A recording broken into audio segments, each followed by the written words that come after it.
পুরাতন মালদার শাহাপুর অঞ্চলে নিত্যানন্দপুর এলাকার একটি রাধাগোবিন্দ মন্দির সহ আরো দুটি বাড়ির মন্দিরে চুরির ঘটনায় চাঞ্চল্য। এই ঘটনার ফলে সকাল থেকে এলাকার চাঞ্চল্য ছড়িয়ে পড়ে। ঘটনার খবর পেয়ে ঘটনাস্থলে ছুটে আসে মালদা থানার পুলিশ।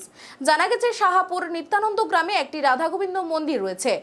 সকালবেলা সেই মন্দিরে পুরোহিত এসে দেখেন মন্দিরের দরজা খোলা রয়েছে এবং প্রতিটি বিগ্রহের অলংকার খোলা রয়েছে। ঘটনা দেখেই আতঙ্কে ওঠেন পুরোহিত মশাই এবং ঘটনাটি সকলকে জানান। পাশাপাশি একই রাত্রে আরো দুটি বাড়ির মনসা মন্দিরে বিগ্রহের গহনাটি চুরি যায়। এলাকাবাসীর ধারণা সম্ভবত এই এলাকার দুষ্কৃতিকারীরা এই কাজ করেছে, কারণ এইসব সমাজ বিরোধীরা নেশার টাকা জোগাড় করতেই এইসব চুরির কাজে লিপ্ত হচ্ছে।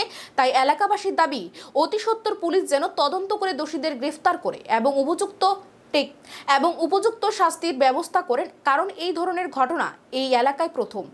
সকালবেলা উঠে শুনলাম যে রাধা গোবিন্দ মন্দিরে সব গয়নাগাটি চুরি হয়ে গেছে। এ তো সবাই আসলাম দেখতে, দেখছি তালা ভাঙা। আনুমানিক কত টাকা হবে?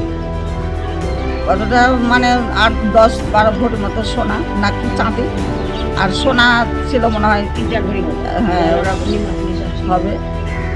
কি মনে হচ্ছে কারা চুরি করতে পারে? এটা তো আমরা বলতে পারবো না কে চুরি করলো। জন্মে ওগুলো হয়নি কোনোদিন, আমরা জানি না মন্দিরে এরকম চুরি আড্ডা হয়। ঘুম থেকে উঠে শুনতে পাচ্ছি যে যতন ঠাকুর বাড়িতে চুরি হয়ে গেছে, আমাদের রাধা গোবিন্দ মন্দিরের সোনা দানা যা ছিল চুরি করে নিয়েছে।